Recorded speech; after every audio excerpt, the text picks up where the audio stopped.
తాకట్టులో ఉన్న బంగారాన్ని విడిపించి ఆ రోజు ఆన్లైన్ ధరకే కొంటుంది కొమ్మూరి గోల్డ్.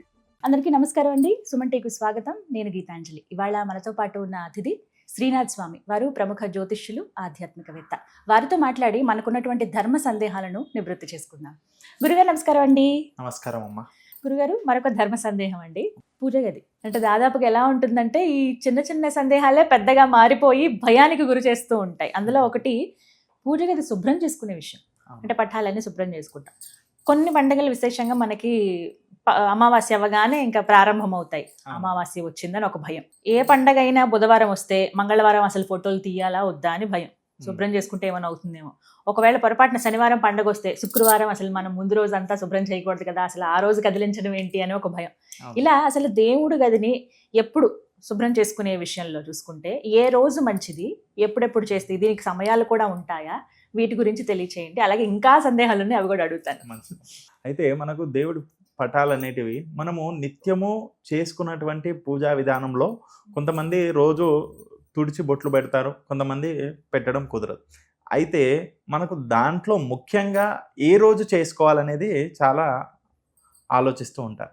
అయితే దాంట్లో ముఖ్యంగా మనకి ఏంటంటే మంగళవారము శుక్రవారాన్ని మనము అమ్మవారి వారంగా భావించి ఆ రోజు పూజ చేస్తే మన ఇంట్లో నుంచి లక్ష్మి వెళ్ళిపోతుందేమో అనే చిన్న సందేహం కూడా ఉంటుంది. ఆ సందేహంతోనే ఆ రోజులలో పూజలు చేయరు. కానీ మనకు దేవాలయం ఉంది. దేవాలయంలో మనకు ఏం చేస్తారమ్మా, శుక్రవారమే అభిషేకం ప్రత్యేకంగా పెట్టుకుంటాం. లేదా శుక్రవారం ఒకవేళ కొన్ని దేవాలయాలలో ఏం చేస్తారంటే శుక్రవారం మంగళవారం 2 రోజులు పెడతారు. మరి అలా మరి దేవాలయంలో చేస్తున్నప్పుడు మన ఇంట్లో చేసుకోవడంలో తప్పులేదు. కానీ మనుషులు మనము నిమిత్త మాత్రము, మనకు చింతలు ఆలోచనలు అలాగే ఆశలు ఎక్కువగా కాబట్టి అలా లక్ష్మీవారము అలాగే మంగళవారంలో మేము చేయకూడదు అనే ఆలోచన ఉన్నవారు ఖచ్చితంగా ఒక రోజు మనకు పండుగ ముందు రోజు మనకు లక్ష్మీవారం వస్తుంది చేయడం కుదరదు అని అంటే అంతకంటే ముందు రోజు కూడా చేసుకోవచ్చు. లేదా ఆ పండగ రోజు పొద్దున్నే ఇంకా కొద్దిగా పొద్దున్నే లేసి అయినా చేసుకోవచ్చు. మన పండగ రోజు తీయడము అని అంటే పండగ రోజు చేయకూడదు అని చెప్పడానికి గల కారణం ఏంటంటే పండగ రోజులలో మనం అవన్నీ చేసుకోవడానికి సమయం చాలా పడుతుంది కాబట్టి మనం చేయలేము అనే ఉద్దేశం. అంతేకాని పండగ రోజు చేయకూడదని కాదు. కాబట్టి ఆ రోజు పండగ రోజు కూడా చేసుకోవచ్చు, అది విశేష ఫలితం ఉంటుంది. కానీ అదో రోజు అవన్నీ చేసుకొని మేము పండగది అలాగే మిగతా వంటకాలు అన్నీ చేసుకోవాలంటే కష్టం అవుతుంది అని చెప్పేసి మనకు ముందు రోజు చేసుకుంటారు. కానీ ఆ రోజే చేసుకోవడం విశేష ఫలితం. అందులో ముఖ్యంగా ఆడవాళ్ళు పాటించాల్సినటువంటిది తెలుసుకోవాల్సినది ఏంటంటే శుక్రవారం మంగళవారం కూడా చెయ్యవచ్చు, కానీ మనకు నెగిటివ్గా ఆలోచించకుంటే చాలు. పాజిటివ్గా మంచి భావనతో మనకు ఆ రోజులలో కూడా చేసుకోవచ్చు. లేదా ముఖ్యంగా ఈ బుధవారము గురువారం రోజులలోనైతే ఖచ్చితంగా ప్రతి వారం కూడా బుధవారం గురువారము సోమవారం ఈ 3 వారాలు విశేషంగా మనము ఆ పటాలను క్లీన్ చేసుకొని అలాగే నిత్యము చేసుకునేటటువంటి విగ్రహాలను కూడా మొత్తం కడిగి బొట్లు పెట్టేసుకొని వాటిని పూజలో మనము నైవేద్యాలు ధూపము దీపం నైవేద్యం చేసుకోవచ్చు. ఇప్పుడు మామూలుగా అమావాస్య రోజు తీయొచ్చా అండి? ఒకవేళ తీయాల్సి అమావాస్య రోజు మనకు ఒకవేళ చేయాల్సి వస్తే అమావాస్య రోజు అయినా కానీ మనము నిత్య దీపారాధన అని చెప్పుకుంటాం. మనం ఇంట్లో చేసేటటువంటి నిత్య దీపారాధన దాంట్లో అమావాస్య అయినా కానీ సరే అమావాస్య కూడా విశేష ఫలితం ఉంటుంది. అమావాస్య రోజు కూడా దైవానికి మనం చేసేటటువంటి పూజ విశేష ఫలితం. అంటే నెగిటివ్ ఎనర్జీని దూరం చేసేటటువంటి రోజు ఆ యొక్క అమావాస్య అని చెప్తాం. మనకి మీరు తమిళనాడు కేరళ అలాగే కర్ణాటక ప్రాంతాలలోకి వెళ్ళండి, మీరు ఖచ్చితంగా అమావాస్య రోజు ఖచ్చితంగా దేవాలయానికి నైవేద్యం పట్టుకెళ్తారు వాళ్ళు. ఆ రోజు దైవాన్ని ఖచ్చితంగా దర్శనం చేసుకుంటారు. కాబట్టి అలాంటిది ఏమీ లేదు. అమావాస్య రోజు కూడా మనము దీపారాధన చేసుకోవచ్చు, అలాగే పటాలను కూడా తుడుచుకోవచ్చు. కానీ అమావాస్య రోజు ఎప్పుడైతే మనం చేస్తామో వారం రోజుల పాటు చేయకుండా ఉండకూడదు మళ్ళీ. కాబట్టి వెంబడే నెక్స్ట్ ఒక రోజు 2 రోజులకు మళ్ళీ చేసేసుకోవాలి, అది మాత్రం పాటించాలి. అలాగే పూజ గదిలో అద్దం పెట్టుకోవచ్చా అండి? ఇది ఒక సందేహం అడిగారు. అయితే మనకు దేవాలయంలో అద్దం పెడతారు. ఎందుకు పెడతారంటే మనం బొట్టు పెట్టుకోవడానికి ఒకటి. రెండో ఇంకో అద్దం ఉంటుందమ్మా, ఏంటంటే దేవుడికి ఎదురుగా ఉంటుంది, అది కూడా పైన ఉంటుంది. అది ఎందుకు ఉంటుందంటే ఏ దేవతా మూర్తులకైనా భగవంతుడికి మనం చేసిన అలంకరణ చేసిన తర్వాత ఆ భగవంతుడికి ఆ యొక్క పరదా తీయగానే తనను తాను చూసుకొని సంతోషపడతాడంట. అమ్మవారు అయితే మురిసిపోతుందంట, అబ్బా నన్ను ఎంత చక్కగా అలంకరించారని సంతోషపడుతుందంట. మరి అలాంటి అమ్మవారు అలాంటి స్వామివార్లు వారు చూసుకోవడానికి ఆ పైన అద్దం పెడతారు. అందులో మనం కూడా ఏం చేయాలంటే మొట్టమొదట అద్దంలో చూడాలంటే ఆ విశేష దృష్టి ఏదైతే ఉందో మన పైన ఆ స్వామివారి ఉగ్ర రూపంగా మొట్టమొదట చూసేటప్పుడు ఉగ్ర రూపంగా చూస్తారంట. అది చూసి సంతోషపడ్డాక శాంతం అయిపోతారంట. మరి అటువంటిప్పుడు మనం కూడా మొట్టమొదట అద్దంలో చూసి తర్వాత ఆ భగవంతుడిని చూడాలి. అది విశేష ఫలితం. కాబట్టి ప్రతి దేవాలయంలో అలా అద్దం ఉంటుంది. మనము బొట్టు పెట్టుకోవడానికి ఒక చిన్న అద్దాన్ని ఏర్పాటు చేస్తాం. కానీ మనము ఇంట్లో మాత్రము మనము అవసరం లేదమ్మా. ముఖ్యంగా ఏంటంటే ఆ అద్దం ఉండడం వల్ల మనం డైవర్ట్ అవుతామని చెప్పొచ్చు. మనం పూజ భక్తి జ్ఞానంతో మనం అక్కడ కూర్చొని ధ్యానం చేసుకుంటూ ఉంటాం, లేదా జపం చేస్తూ ఉంటాం, లేదా ఏదైనా ప్రార్థనలు చేస్తూ ఉంటాం. కానీ మధ్యలో అక్కడ అద్దం కనిపించగానే ఒకసారి ఇలా అంటాం. అలాంటిది కాకుండా ఉండాలంటే మాత్రం ఆ అద్దాన్ని అక్కడ ఉంచకూడదు. అవసరం లేదు గురుగారు. అలాగే కొన్ని ఫోటోలు ఛిద్రం అయిపోతూ ఉంటాయి, అలాగే కొన్ని అద్దాలు అవి పగిలిపోతూ ఉంటాయి, ఏదో ఒక రకంగా పాడైపోయినవి, అనుకోకుండా చేజారి కింద పడినవి, ఇలా కూడా ఉంటాయి కదా. అవి పూజించదగినవా కాదా? అలాంటివి పూజ చేయకూడదమ్మా. అయితే పూజ చేయకూడదని చెప్పేసి వీళ్ళు ఏం చేస్తారంటే అవన్నీ తీసుకెళ్ళి వెళ్ళి ఏదైనా దేవాలయంలో పెట్టేస్తారు, చెట్టు కింద పడేస్తారు, తోవలో వెళ్తూ ఏదో చెట్టు కింద పడేస్తారు, లేదా ఇంకా చెప్పాలంటే డస్ట్బిన్ లో వేసేస్తారు, అంటే చెత్తలో వేసేస్తారు. అలా చేస్తే వాళ్ళు ఎన్ని రోజులైతే పూజ చేశారో అదంతా కూడా వ్యర్థం అయిపోయినట్టు, అదంతా కూడా చెత్తబుట్టలో పడిపోయినట్టు. అంత దోషం అమ్మ. అంటే ఆ చెత్తబుట్టలో పడిపోవడమే కాకుండా ఆ చేసిన దోషానికి పాపం కూడా వాళ్ళకు కాబట్టి అలా కాకుండా దానికి విశేషమైనటువంటి నేను విధానం చెప్తానమ్మా.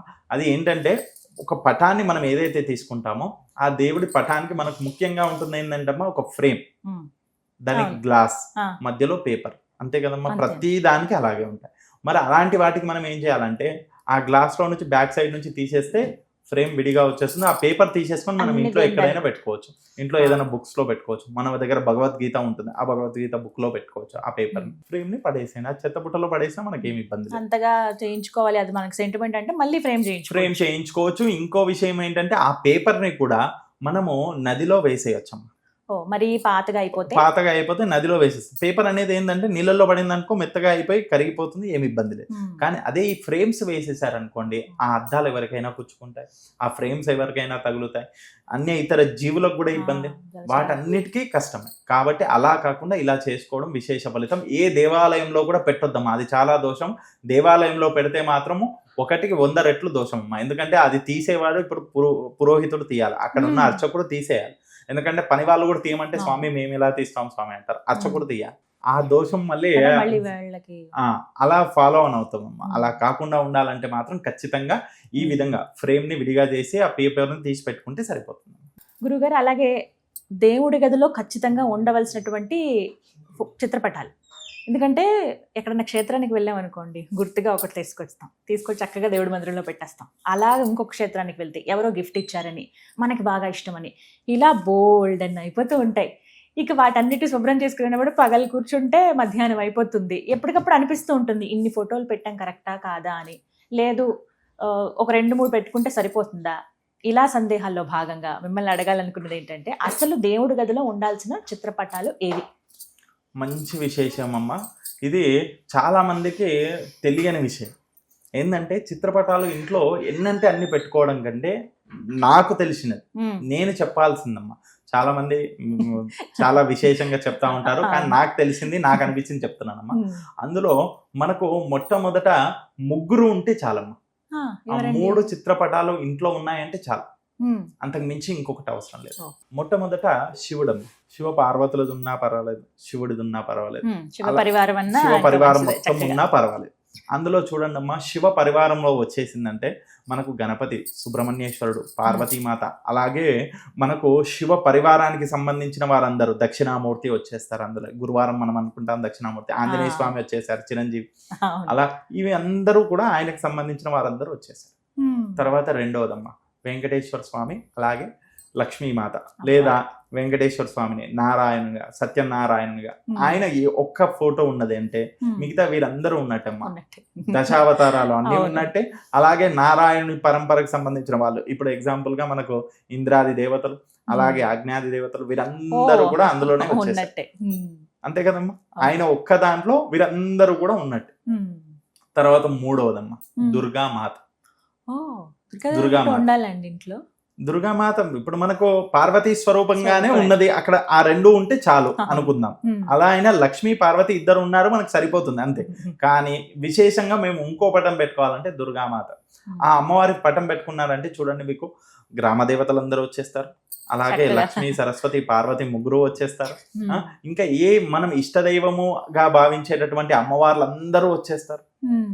ఇంకా మనకి అందరూ ఇంకా ఉన్నట్టే. ఏంటమ్మా, ఇంకా ఎవరైనా మిగిలిపోయారా చెప్పండి. అందరూ ఉన్నట్టేనండి.